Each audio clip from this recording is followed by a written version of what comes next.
கடலைப்பருப்பு உளுத்து பருப்பு போட்டாச்சுங்க. அடுத்தது இப்போது இதில் வந்து வெங்காயம், பூண்டு, காஞ்ச மிளகாய் இருக்குது. எல்லாத்தையும் போட்டு வைக்கலாம். காரச்சட்டை வைக்கிறதுக்கு இதெல்லாம் பண்ணிக்கலாம்.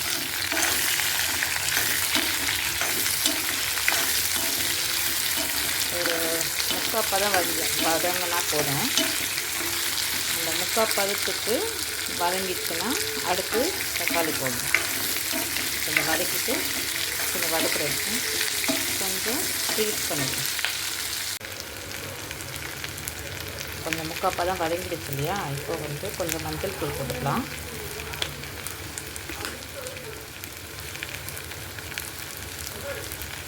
மஞ்சள் தூள் போட்டுட்டு வதக்கிக்கலாம்.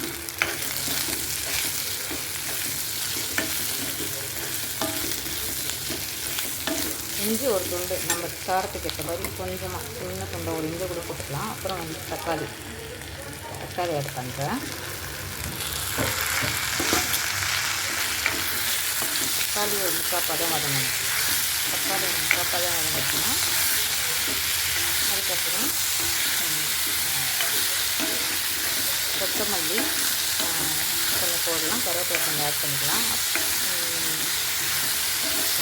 ஒரு துண்டு புளி அதை சேர்த்து வதக்கி அரைச்சிட்டோன்னா அது சட்னி, கொத்தமல்லி சட்னி சொல்லலாம், வெங்காய சட்னி சொல்லலாம். இந்த விஷயத்துக்கு பேர் வச்சுக்கோங்க. ஏன்னா அது நம்ம சட்னி, நம்ம வீட்டில் அரைக்கிற சட்னி.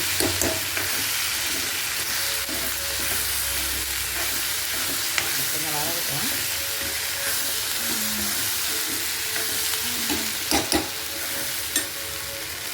கொஞ்சம் உப்பு போட்டுக்கணும். உப்பு திட்டமாக போட்டுக்கோங்க. அப்போ வந்து பத்தலைன்னா அரைக்கும் போது கொஞ்சம் போட்டுக்கலாம். இந்த அளவுக்கு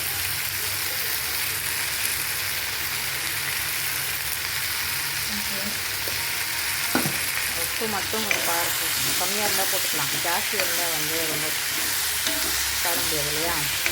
கொஞ்சம் கம்மியாக இருந்தால் கூட பரவாயில்ல. அப்போ 2வது நம்ம ஆட் பண்ணிக்கணும். நல்லா வதங்கிடுச்சு. நல்லா வதங்கிடுச்சு இல்லையா? இந்த நேரத்தில் வந்து கொத்தமல்லி, கொஞ்சம் கருவேப்பிலை 2 கழுவி வச்சுருக்கேன், போட்டு வதக்கிக்கலாம். கரண்டி தப்பான கரண்டி எடுத்துட்டேன், அதனால சரி ஓகே அப்படின்னு சொல்லிட்டு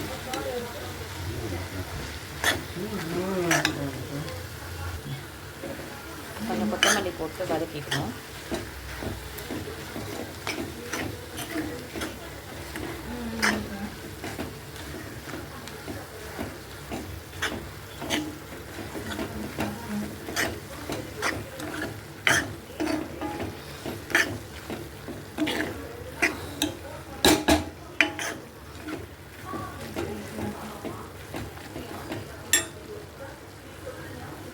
நெக்ஸ்ட்டு அரைச்சிட்டு பார்க்கணும். இது நல்லா ஆறிடுச்சு. இப்போது வந்து மிக்ஸி ஜாரில் போட்டு அரைக்க போகிறோம்.